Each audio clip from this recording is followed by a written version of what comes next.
Good afternoon, Ayodele Alabi. Thank you so much for doing this with us. My name is Stella Okusiboji. I work with Nigerian Women in Public Relations as the Programs and Membership Executive. We have series of initiatives that is mainly focused on highlighting the relevance of public relations in Nigeria and the world at large. And one of those initiatives is the PR Woman of the Month, whereby we spotlight women that are doing great work in public relations. The great thing about this is, yes, to come, someone might see this resource very useful. A young lady that is saying that I want to go into public relations, a young lady that is saying I write very well, and what do I do in my writing? I speak very well. What do I do in my speaking? They can refer back to these resources, and it will provide the guide and so give them a clearer idea of the path they should take as regards public relations. So yes, that is why we do the PR Woman of the Month, showcasing women in Nigeria and in diaspora that are practicing public relations. So thank you for joining us once again. Really Thank you, appreciate Stella. you. I'm so excited to be. I'm sure you can tell. Oh Thank you for the yes. opportunity and thank you for the honor, the recognition. I don't take it for granted. Very grateful. Thank All you for right. having me. Thank you. You're welcome, Ayodele Alabi. I'll just read out your profile. Ayodele Alabi is an award-winning corporate affairs professional, corporate compere, creative writer, and published author. With over 15 years of varied and extensive experience in strategic corporate communications, she currently heads the Integrated and Corporate Communications Department of Nigerian Breweries, also known as the Heineken Company.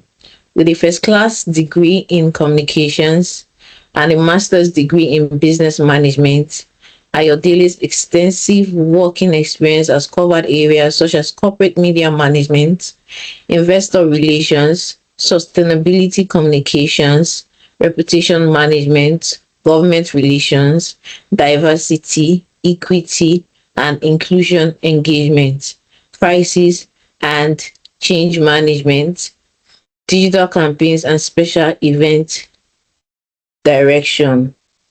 She started her career with Globalcom Nigeria, where she worked briefly before joining Unilever as a management trainee in the Unilever Future Leaders Program. After 6 years working in varied roles and across geographies, she moved to Guinness Nigeria PLC as the head of corporate communications and employee experience. In 2023, she joined Nigerian Breweries as head of integrated and corporate communications, responsible for coordinating the organization's communication efforts while ensuring a strong positive corporate reputation and for delivering inspiring employee engagement for business performance. I would say that Ayodele is very talented. She's also a published author. She's an alumnus of Covenant University and the prestigious University of Lagos, Nigeria. She's passionate about life, people, and leaving a positive impact, and she brings this to bear in all her interactions. She also loves to write poetry, voice, and songs, and she shares this artistic side through a blog. So that was one very Thank excellent you. vibe. Thank you so much, Stella. I was blushing all through, like, okay, is this me? All right, yeah, Thank that's you. Yes. So we just want to know how you got into public relations, because from your bio you said you started as a management trainee. So how did you get into public relations, and how did you know that yes, this is the career for me? Thank you very much for that question. And I think that what I always say when people ask me these questions, I always say that I'm one of the lucky ones, because I sort of did a bit of everything. I studied communications, so I've always been in that space, because when you study mass comm, you're studying public relations, advertising. You do all those courses while you're in school. So I had that background based on my educational qualifications. And then I came out. I think after school, my first job, NYC, was in an advertising firm.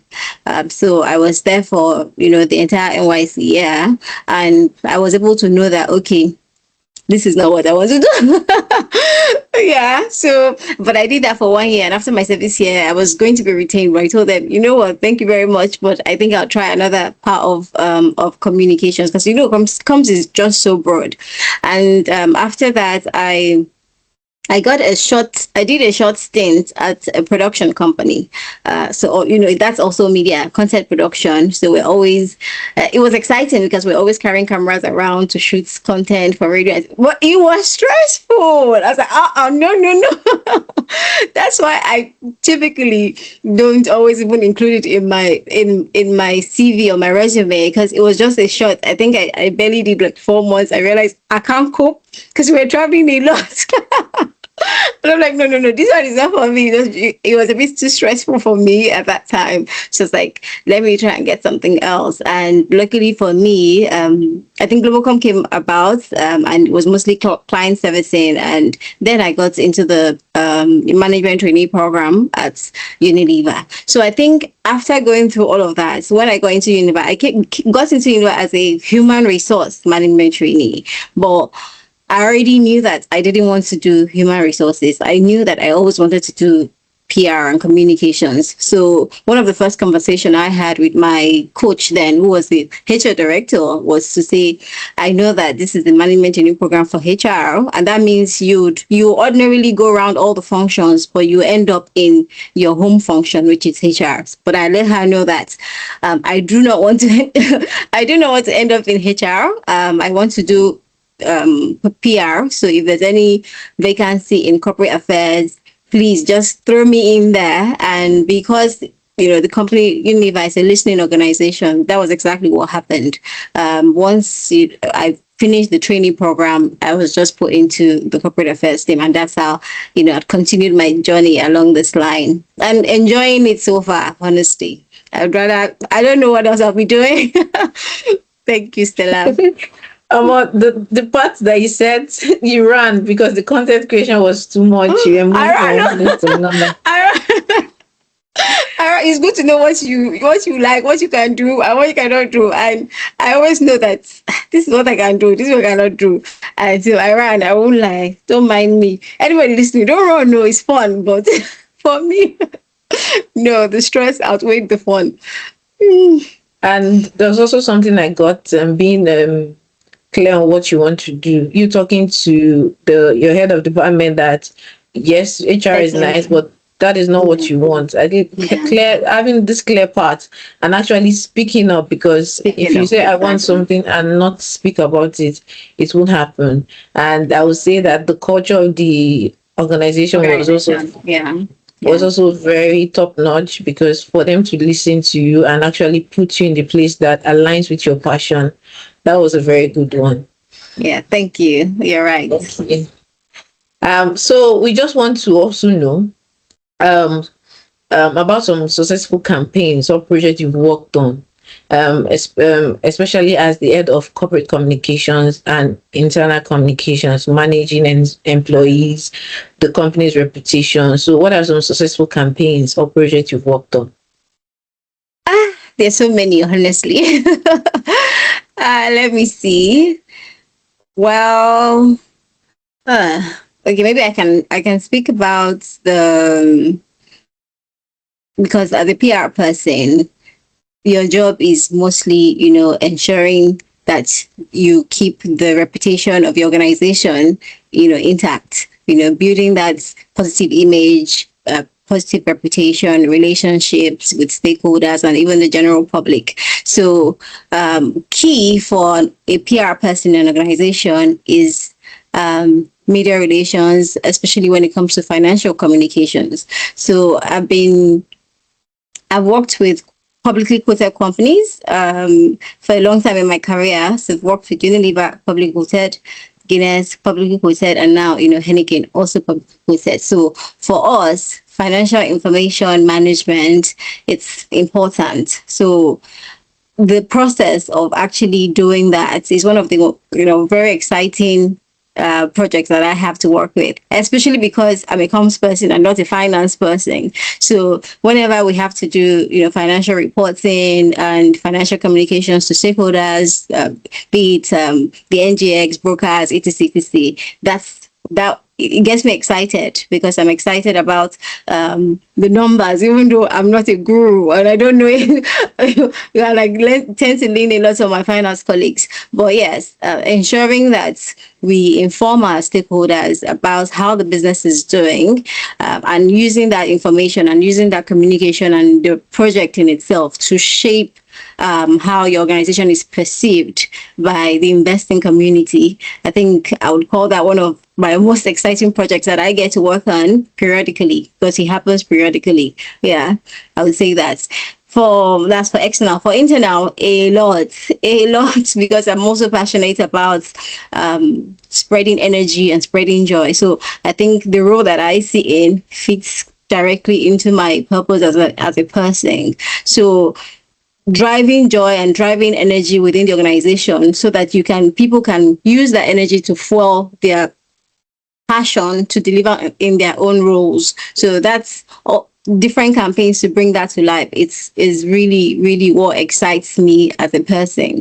I remember when we were moving into our new HQ. While I was at Guinness Nigeria, we were in a very old dilapidated building, and we there was a new building that we had to go to. It was just supposed to be okay, we moved from one building to the other, but I was like, no, we need to make it more than the building. We need to make people excited to know that they're moving, places. They're moving from one building to another. So the entire process of creating a comms plan and an engagement plan to get employees excited about moving to the new building. So we did video shoots of just to give people sneak peeks so that you can get excited. Things that were not in our old buildings, in the new buildings, we were showcasing it as teasers and things like that, and sharing. And at the end of the day, people were excited. Okay, open this building, let's move in already. You get, so those are kind of things that bring joy in the work that I do, and those are kind of projects that I've been able to deliver and excites me as a person. Thank you. We can feel the excitement when you talk about the work that you do. So, nice, that's very nice. I can imagine living an old building to a new building. I can imagine the excitement when you get to see snipers, as if they're just giving you tip of the iceberg. You just want to exactly. We were showing as little as the toilets. Look at the toilet you're using before. Go and look at the toilet in this new building. I was like, whoa. Wow. Yeah, it was fun doing that. I remember. So yeah, thank you for sharing.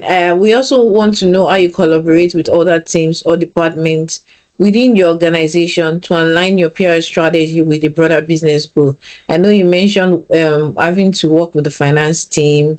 Yeah, we just want to know with other departments and other teams, how do you work with them to align your PR strategies with the broader business goals? Okay, so the thing is, a lot of the work that we do in PR is feeds from what other people do. You get what I mean? Because we are the storytellers. So there's always that constant line of communication across departments. For example, in my organization, there is literally no project that's ongoing that I'm not part of a committee. I know it makes you crazy busy, yes, but it just shows that the organization appreciates and understands the role of a PR person in the overall strategy of the organization. So the role is you're a storyteller, and everything, I dare say, in life is mostly about perception and storytelling.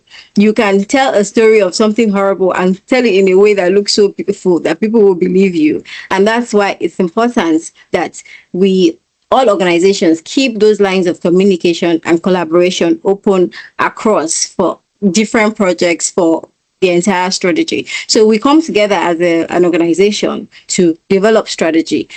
What I would typically do as the head of my function is to request or sit into those meetings where the strategy of different functions are being crafted. Because I am the expert in this regard, I can say, okay, you're going to need some PR support for this one. You're going to need PR support for this one. And so, because I know I'm aware of the projects that they're running, I'm able to create the right support for their projects, and that feeds into my own strategy for the year. I also would have my strategy for building the reputation of my organization, but then I also have the strategy to support the functions to deliver their own strategy. You get what I mean? So there's always that constant line of communication and collaboration across the entire organization. We are preparing for, we would soon, have a annual general meeting for the year that just ended. And so we're already setting up committees, we're already setting up planning teams, and of course, a PR person needs to be there, because there's no AGM without communication, without public relations. So that's exactly how the flow is, and that's exactly how the organization is set up, so that everybody's strategy connects to one another's, and we can overall deliver the goal for the organization. Yes, I remember attending an event and a professional was speaking, and she said that for you to be a professional, to be able to deliver great work, when decisions are made, you must be in the room. You must be there. Yeah. Yeah, she shared a story of how when she started her agencies, she would talk to maybe the communications person in that company. The communications person was not in the room when these decisions were made. So the communications persons contact the agency, and she works on what she thinks is the key messaging, works on strategy, they work on it together. And at the end of the day, when the team delivers, you're seeing the ED or the CEO saying, no, this is not the way we want to go. And she will say that over the years, she will be in the room. The head of communications will be in the room. So if you're working with the agency, they must be in the room to actually get the information firsthand. Yeah. So I clearly, I am 100% agree. As professionals, I think it's one thing that experience will teach you, that you must be in the know. Be in the room. Yes. You must know. You must know everything that is happening with different organizations for you to be able to carry out effective strategies. Yeah. So thank you so much. Yes, we also want to know, what is the most challenging part of working in public relations and communication, especially as an industry, and you being a female practitioner? What are some of the challenges you've encountered over the years? I think the nightmare for every PR person is always a crisis. I think that's it. So I think this answer is what every PR professional will give you, or every commerce professional will give you, if there's a crisis, because we know what a crisis can do to the reputation that you've and the equity you've built for so long. It can just go down the drain if a crisis is not properly managed. So I think if you ask me, or if you ask any PR professional, it's mostly, how do you manage a crisis, and how do you make sure that in a crisis your equity, your reputation is intact, doesn't diminish. You can even manipulate the crisis in a way that you use it to build equity. If you are that good, you can do that. So for me, that's always been, if anything would maybe keep me asleep when I'm at work, is when there's a crisis, honestly.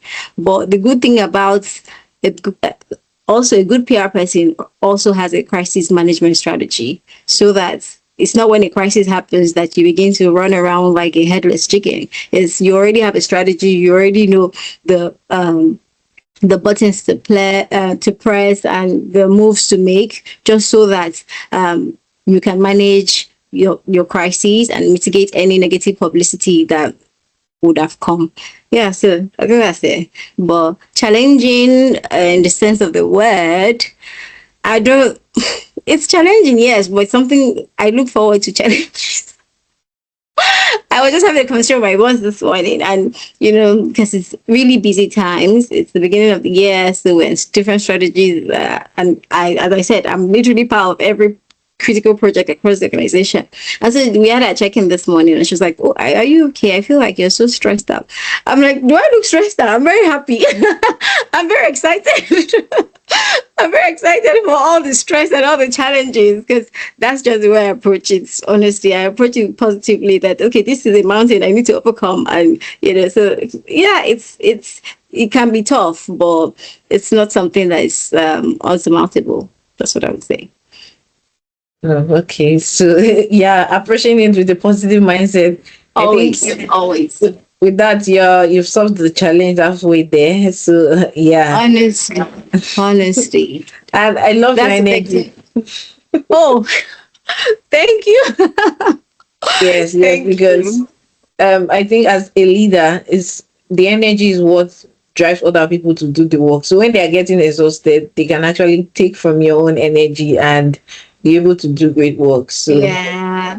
One yeah. thing what you said reminded me of one of my friends or colleagues at that time. I don't know what happened, but I think I was having a really bad day, and then she came to me and like, you cannot be down. And I'm like, what's going? You cannot be down. It's you that we come to for energy. So if our booster is down, what are we supposed to do? And it just made me really crack up. So thank you for the compliments. I take it as a compliment. You're welcome. We know that public relations and the communications industry is ever changing. It's not a static industry. It's very dynamic with different parts to always play. So we just want to know how you stay updated with the latest industry trends and best practices in public relations. How do I stay updated? Is to research. Honestly, is to research. Is to that's constantly open to learning, because you can never know it all. So I'm constantly reading this article, and then I follow a lot of all those public relations industry groups across different platforms, and from time to time, I just check on, oh, what's new in that space, what's new in the PR world, what are my colleagues doing, what's new in the marketing comp space, what are my colleagues doing. So that's really, it's just to continually have that learning mindset, understanding that you can never know it all. Things can always get better. Your strategy can always get better. Your PR strategy can be more effective. And how can you make it more how can you make it more effective? What are the tools out there now? There's AI, and everybody's jumping on the trend, AI and technology. So what tools are out there that can help a PR person be a better professional? So it's that constant hunger to learn and to know and to be better. So that's it. The internet has billions of resources at our fingertips. So it's just having that open mind to learning and doing the work, researching, improving yourself, going on courses.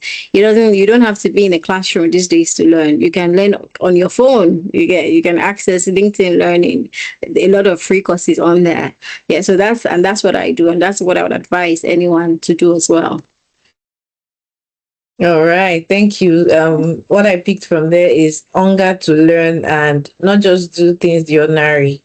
Hunger to be more, hunger to do things better. So yes, as a Yeah. professional, be hungry, be passionate to learn more and to do things in better ways. So yes, and we have this question for you. So someone is looking at you saying, I love Ayodele, I love the work that she does. And though I'm just starting my PR career, so I want to climb up the ladder. So what advice will you give to that person? The person is saying in the next 3 to 5 years, I want to be the head of communications for a global brand. What advice will you give to Mm. that person? So I would say first to be yourself. That's what I would say.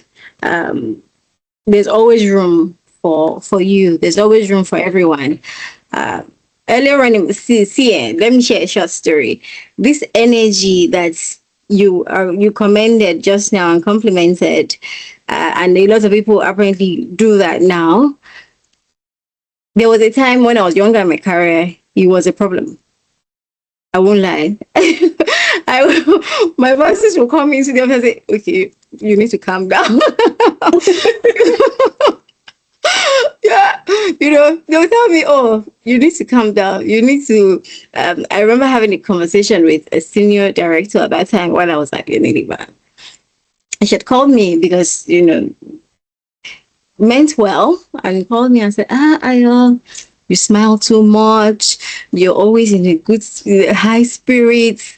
Look at the board. Do you want to get to the boardroom? I said, yeah, definitely, I do. So look at the boardroom. How many women like you are in the boardroom?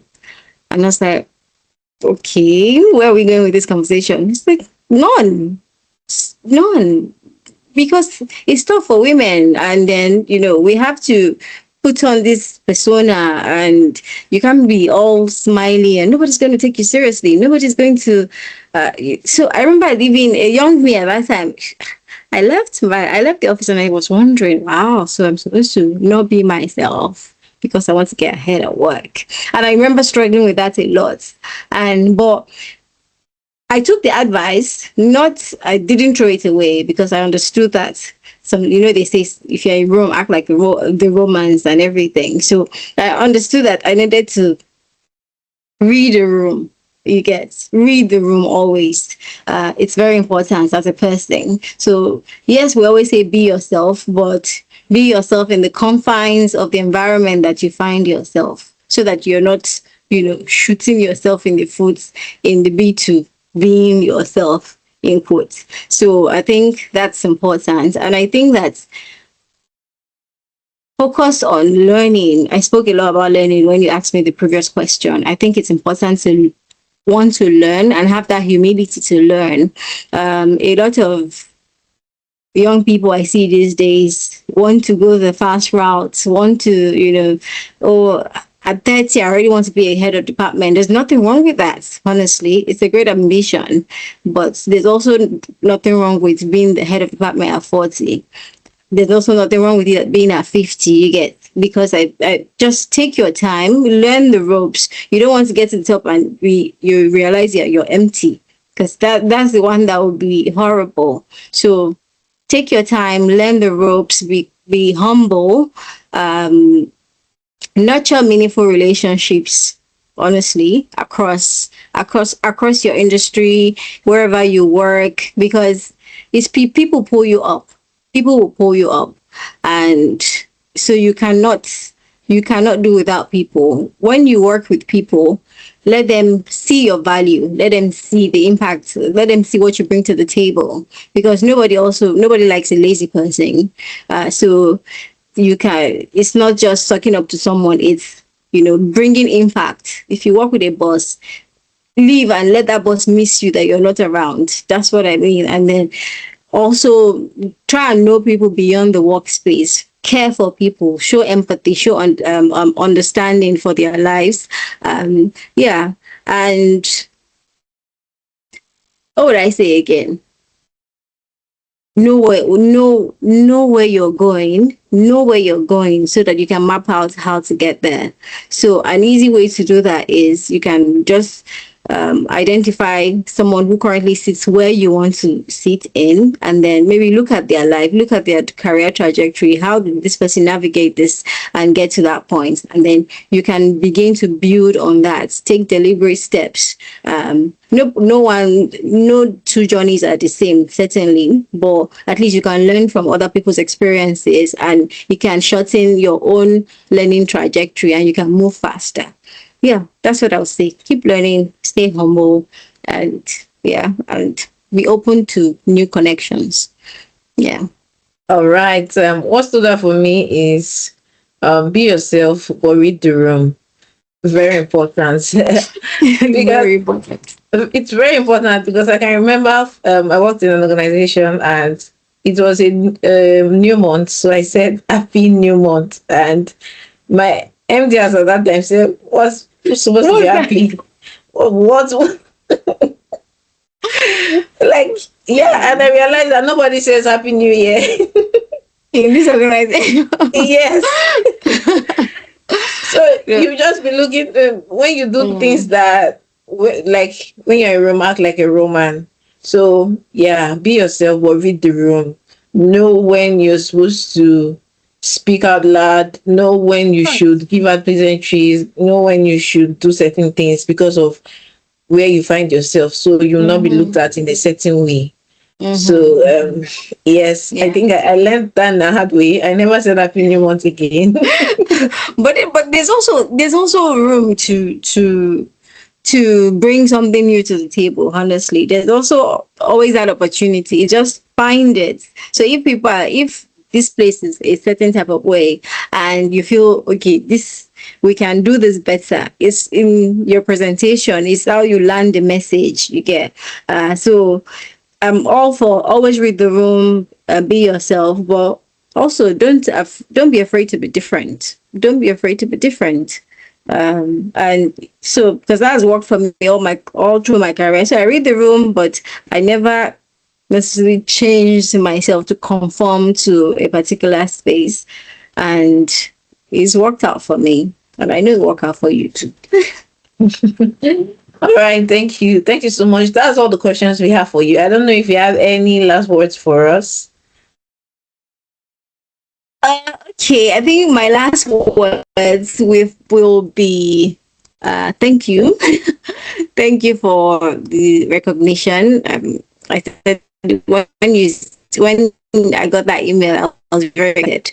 And but I think for you, that will be my last word. For anyone who's watching, I think I've always there's a quote that my dad, God bless his soul, as young because he passed when I was young, but there was something that he used to say to us even as kids, and that's like my life's principle and my life's philosophy. He would always say, a success without a successor is a failure. And so our success is it's very important that no matter how successful we are, we're nothing without the people around us. We're nothing without our environment. So your success as a person is not measured only by your achievements. It's measured by the impact that you make and how long and how do you ensure the continuity and sustainability of your legacy even after you're gone. So as people, everywhere we go, even at work, even in our personal spaces, we always have to keep that in mind. How do I impact my world? How do I impact my organization in a way that it leaves a lasting value, and in a way that someone else can also take on this legacy and continue to achieve and drive success even after I'm gone. Yeah, so as a PR person, when you deliver your PR strategy, always keep that in mind. How can I make a PR strategy that is efficient, effective, and easily replicable? So that even if I'm not here, someone else can pick up and get the ball rolling. So I think that would be my final word to anyone listening. Thank you. All right, thank you so much. Um, that was all from us. Thank you. This was fun. Thank Thank you. you It so much. was I really appreciate. yeah. Please do enjoy the rest of your day. Bye. And you too. Thank you. Take care. Bye.